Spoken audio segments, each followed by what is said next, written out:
So word on the street is that you built the PS5 Pro. If by PS5 Pro you mean a PS5 with an Xbox inside, then yes. This is a PS5 with an Xbox Series S inside. An S, not an X. Okay, look. You know how big the X is? It would have been like double the size if we tried to put a whole X inside. What do you mean by inside? Is it like the whole console, or did you take it apart, or what? Oh, so it's just a Series S inside the PS5. Okay, so this is a lot cruder than I was expecting.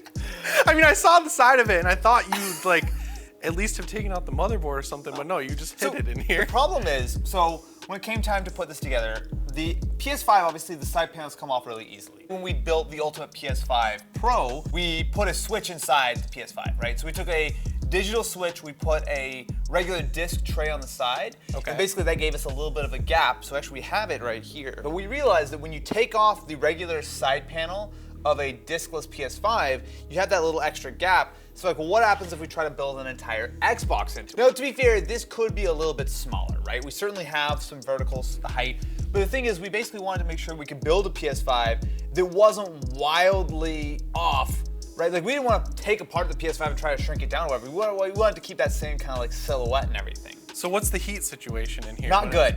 This is bad? Think it's hot? It's not crazy bad. It's not crazy bad. We've actually run this thing for a couple hours at a time with both the Series S and the PS5. So essentially what's happening is the PS5, the part of the fans here, part of the fans here, it's working reasonably well. And then the exhaust for the Xbox is here. So essentially the problem is the Xbox is getting the exhaust from the PS5 in the intake and then blowing it out, and then it comes out. It gets toasty. You hear both the fans running a little bit, but it doesn't throttle and crash or anything like that. At least it hasn't yet. It actually looks cool. I'm not gonna lie. Like, it's kind of falling apart a little bit, but a lot of tape involved. It looks cool. And then this is just magnets. Yes. And so it just snaps right on. There you go. Oh yeah, then there you Maybe go. slightly missed the line, but that's fine. Oh, I turned it on. So it doesn't light up. It actually did light up, but the tolerance for the button wasn't quite right, so we actually had to put a piece of tape on the end of the plunger. So the HDMI situation here is just two of everything that comes with each console? Yeah. So basically in the back, there are a bunch of little like sort of, I don't know what you call them, like little pass-throughs. So a bunch of little pass-throughs here, right? So we have two power cables, two HDMI, USB, Ethernet, all of that stuff comes through. And then on the front of the Xbox, we have a bunch of plungers, right? So there's a plunger to activate and turn on the Xbox, and then this is for the controller sync. So, yeah, because you need to get that button on there. All right. Yeah. So what we did was essentially this whole front piece right here, this is all custom designed and cut. There's a regular PlayStation like front panel underneath this, but this is the one that we replaced that actually goes the full width and hides the Xbox. Okay. This thing is mostly taped in place though. So you're not really losing any of the ports, just a front one on the Xbox. You only have one USB port on the Xbox. That's the only thing you're giving up. Everything else is passed through, everything else works. Power, all that kind of stuff. And the PlayStation doesn't lose anything. So the PlayStation has a pass-through power button, which looks pretty damn close to the original power button, even though it's actually not. And we have the pass-through USBs as well. It honestly looks pretty cool. I think we should fire it up though. Oh, and then you got the LED on the PlayStation side? The LED is still here on the PlayStation, but you don't have the matching LED on this side. If you look inside, you can see a little bit of it, but it's not enough. Because it's shining from like here over. Yeah, exactly. Okay, I see. That's fun. So since we first built this, which it's been a few days, there's a couple things that we would technically want to probably fix. So you can see that it's actually slightly bowed. This is a flat piece of plastic that we've actually taped and glued in place to kind of like wrap around to look as close to the PS5 as possible. It looks pretty close. It's pretty close. You can see it's separated mostly with the heat and everything. We should really at some point go back through and do a little bit of a cleanup pass, but that should be on. So the way you made the PS5 Pro is by bringing the Xbox down to the PS5 You're always complaining on PSReady about how the Sony side of the house needs to steal some more things from Xbox. Yeah. So why not incorporate Game Pass and all the Xbox things inside your PlayStation? I like it. And you're also getting a terabyte of storage. You also added backwards compatibility. That's important. It does. Without discs, since obviously neither of these consoles have disc drives. So now you can technically play old Metal Gear Solid games on a PlayStation. That's cool. Think about the amount of clickbait videos you can make with this, Jimmy. Many. And we are in the middle of making one right now. Guys, I am absolutely blown away by the support this channel has gotten so far, so now I want to give back to you. I'm giving away this PS5 to a random subscriber, and everything you need to know on how to enter is down in the description. You're gonna be me and I'm gonna be Ken. Okay. All right, I'll cue this up. So basically, one of the main downsides with this is obviously there are not a ton of cross-platform games with PlayStation and Xbox. Right. But something like Fortnite, we can play against each other on the same PS box. I think we kind of have to play with each other. Yes, Right? with each other. That's what I meant. Not against each other. Not against each other. As huh? a team, PS box and all the power that it is containing. So we're running 2 instances of Fortnite on one machine right now. Yep. Perfect. I think the Xbox is loading faster than the PS5 right now. This is a great comparison.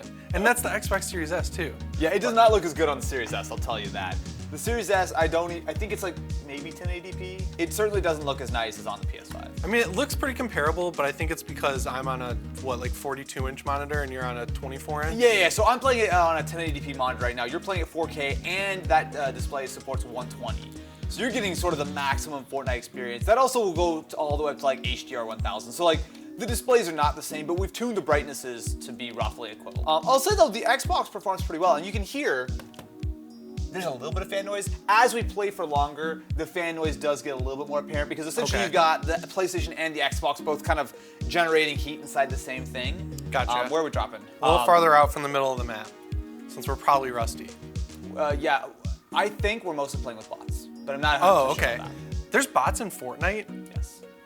Ken and I have gotten 2 victory royales already, so. Oh, okay. It's like PUBG Mobile, Yes. where you think you're really good and then they hook you and then you get destroyed once they start putting real people in. Exactly.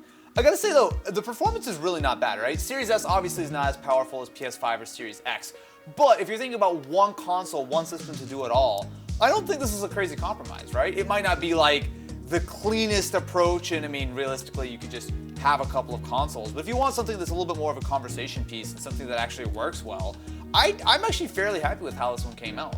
It's kind of like the ultimate console because I prefer playing third-party games on an Xbox. I don't know why, that's just how I am. Usually because Xbox is better about having cross-save with PC, but then you have the same console that can play the PlayStation exclusives here. Yeah. So you get the best of both worlds. And it looks like a PS5, so you can still flex on your friends. Like, And that's the most important part. and yeah, I can't hear this thing. I almost said the PS5, but what are we calling it? The PS5 Pro? Let's just stick with PS that. box. The PS box. I cannot hear the PS box right now. Oh, with the volume or? The fan. Oh, the fan's not bad. It like does get a little louder later, but it's really not so bad. So what can people expect from your video on this device? I mean, if someone wants to watch a non-PlayStation Ready video, which you shouldn't, you should just live on this channel and subscribe and ring-a-ling the ding-a-ling bell. Basically just us building this thing and doing it poorly. I mean, So you put it together. yeah, so we obviously didn't do all of the fabrication, right? So we worked with a really talented guy who did a lot of the 3D printing and whatnot. Okay. I put it together, but I mean, it kind of speaks for itself. One more somewhere. I don't know where he is. Let's get up higher. I see him. Got him. Yeah, there we go. All right. The PS5 Ultimate Pro Edition with the Xbox Series S inside turned out to be pretty good. I think this is actually cool. Like, we've done some really weird here on the Austin Evans channel, but this thing like actually works. I know it's not the most advanced thing, Yeah. but building a custom chassis where you can fit an Xbox Series S inside of it and it actually turns on and functions right, that's a lot farther than we get on a lot of projects. I'm really happy with how this thing came out. I mean, I think that there's a lot to be said for making some stupid clickbait thumbnail, which I mean, clearly we made this because we thought it would look really cool, right? But that being said, this is the only way to play Fortnite on 2 Right. screens unless you use a Switch or a PC or a phone or any of the other methods. This is the only way to play 2 next-gen systems in one box. And it actually looks good on both. So if you guys want to stay PS ready, make sure you're subscribed and have your notifications set to all. Thank you so much for showing me this Frankenstein machine monstrosity thing. I feel like we should just count our blessings here and end the video before it shuts off or catches on fire. It's fine. It's I fine. don't know.